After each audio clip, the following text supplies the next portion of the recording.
PYTHIAS by Frederik Pohl. Originally published in the February 1955 issue of Galaxy magazine, which republished it in their French issue in June 1955, again in French in September 1957, Italian in 1958, and German the following year. Anthology appearances include a Russian one in 1967, 101 science fiction stories in 1986, and The Giant Book of Science Fiction Stories in 1992. Appearances in collections of the author's stories include Alternating Currents in 1956, Anthology V29 in 2013, and Frederik Pohl Superpack in 2015. Read by Daryl T. Smith II for my channel, Quasar Spectra. PYTHIAS. I am sitting on the edge of what passes for a bed. It is made of loosely woven strips of steel, and there is no mattress, only an extra blanket of thin olive drab. It isn't comfortable, but of course they expect to make me still more uncomfortable. They expect to take me out of this precinct jail to the district prison and eventually to the death house. Sure, there will be a trial first, but that is only a formality. Not only did they catch me with the smoking gun in my hand and Connaught bubbling to death through the hole in his throat, but I admitted it. I, knowing what I was doing with, as they say, malice aforethought, deliberately shot to death Lawrence Connaught. They execute murderers, so they mean to execute me, especially because Lawrence Connaught had saved my life. Well, there are extenuating circumstances. I do not think they would convince a jury. Connaught and I were close friends for years. We lost touch during the war. We met again in Washington a few years after the war was over. We had, to some extent, grown apart. He had become a man with a mission. He was working very hard on something, and he did not choose to discuss his work, and there was nothing else in his life on which to form a basis for communication. And, well, I had my own life too. It wasn't scientific research in my case. I flunked out of med school while he went on. I'm not ashamed of it. It is nothing to be ashamed of. I simply was not able to cope with the messy business of carving corpses. I didn't like it. I didn't want to do it, and when I was forced to do it, I did it badly, so I left. Thus, I have no string of degrees, but you don't need them in order to be a Senate guard. Does that sound like a terribly impressive career to you? Of course not, but I liked it. The senators are relaxed and friendly when the guards are around, and you learn wonderful things about what goes on behind the scenes of government.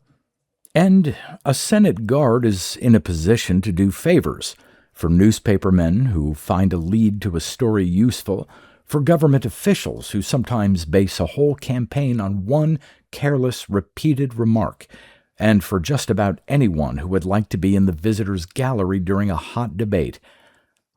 Larry Connaught, for instance. I ran into him on the street one day, and we chatted for a moment, and he asked if it was possible to get him in to see the upcoming foreign relations debate. It was. I called him the next day and told him I had arranged for a pass, and he was there, watching eagerly with his moist little eyes, when the secretary got up to speak, and there was that sudden, unexpected yell, and a handful of Central American fanatics dragged out their weapons and began trying to change American policy with gunpowder. You remember the story, I suppose. There were only 3 of them, 2 with guns, 1 with a hand grenade. The pistol men managed to wound 2 senators and a guard. I was right there, talking to Connaught. I spotted the little fellow with the hand grenade and tackled him. I knocked him down, but the grenade went flying, pin pulled, seconds ticking away. I lunged for it. Larry Connaught was ahead of me. The newspaper stories made heroes out of both of us. They said it was miraculous that Larry, who had fallen right on top of the grenade, had managed to get it away from himself and so placed that when it exploded, no one was hurt. For it did go off, and the flying steel touched nobody. The papers mentioned that Larry had been knocked unconscious by the blast. He was unconscious, all right. He didn't come to for 6 hours, and when he woke up, he spent the next whole day in a stupor. I called on him the next night. He was glad to see me.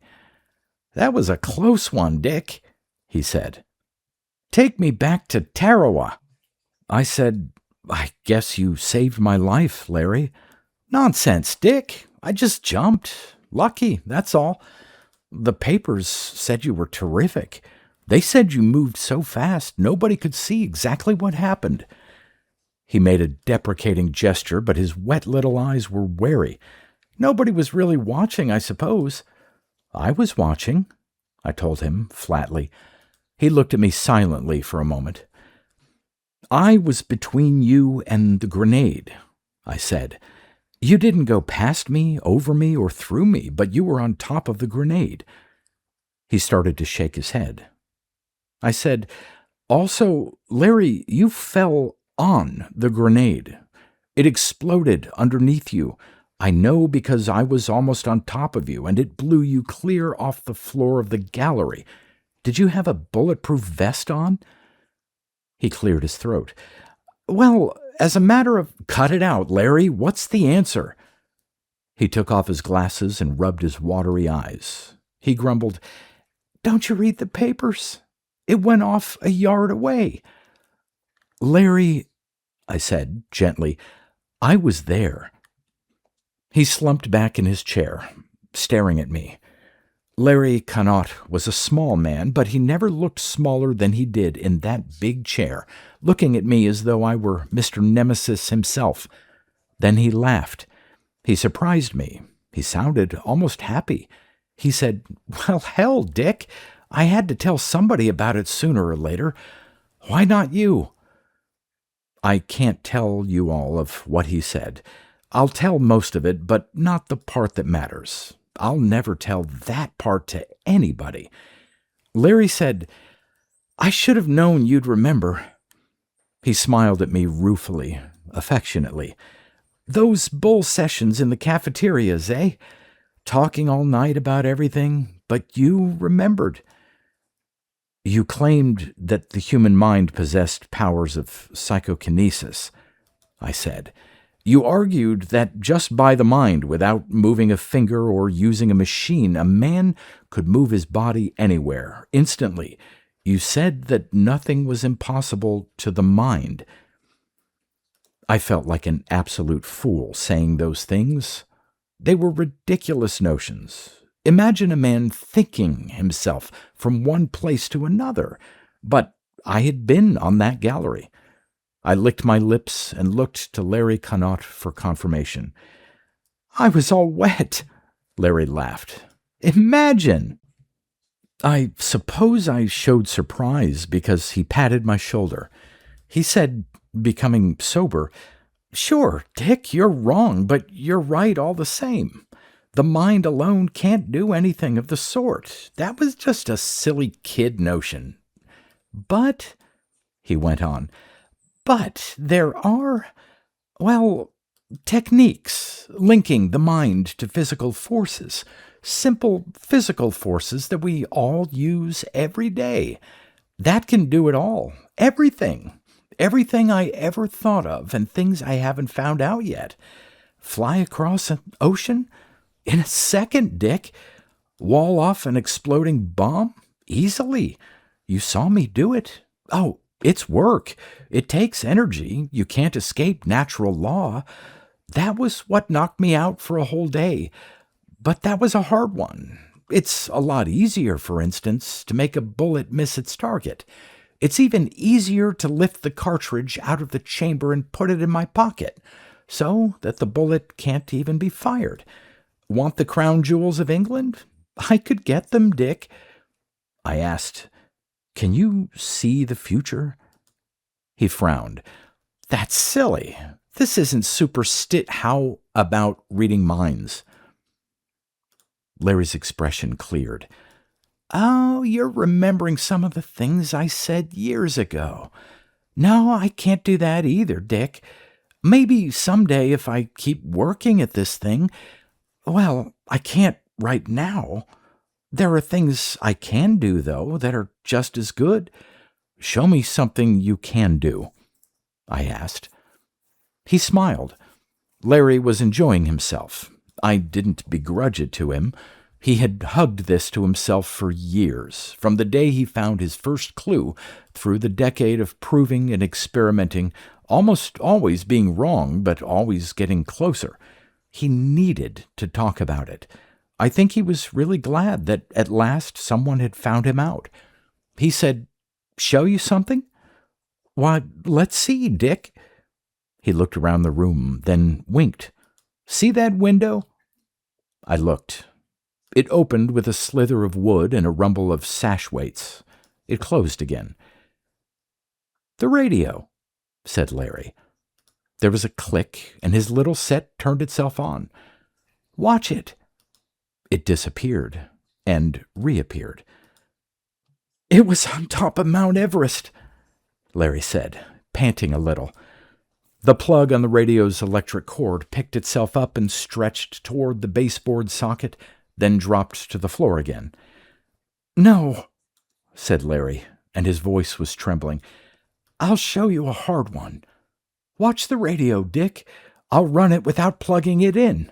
The electrons themselves—" He was staring intently at the little set. I saw the dial light go on, flicker, and hold steady. The speaker began to make scratching noises. I stood up, right behind Larry, right over him. I used the telephone on the table beside him. I caught him right beside the ear, and he folded over without a murmur.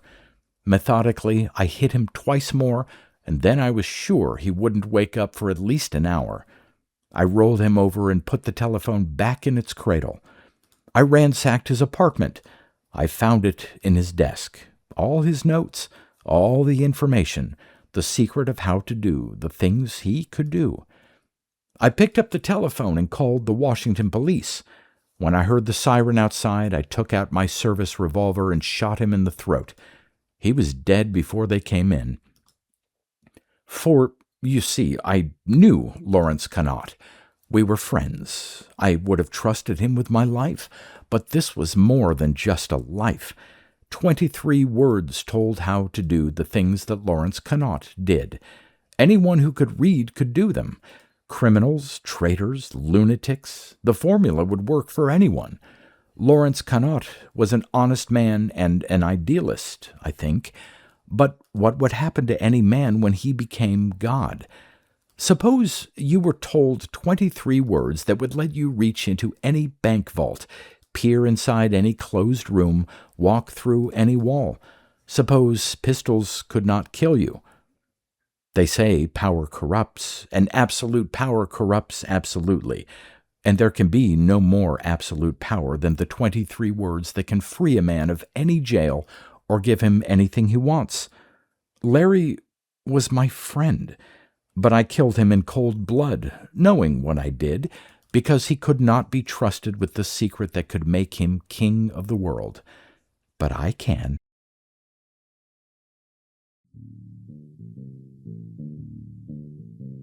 You've been listening to pre-1990s speculative fiction readings with a highlight on science fiction by Darrell T. Smith II. Please consider clicking the donation link in the description box. Thank you so much for your time and your imagination.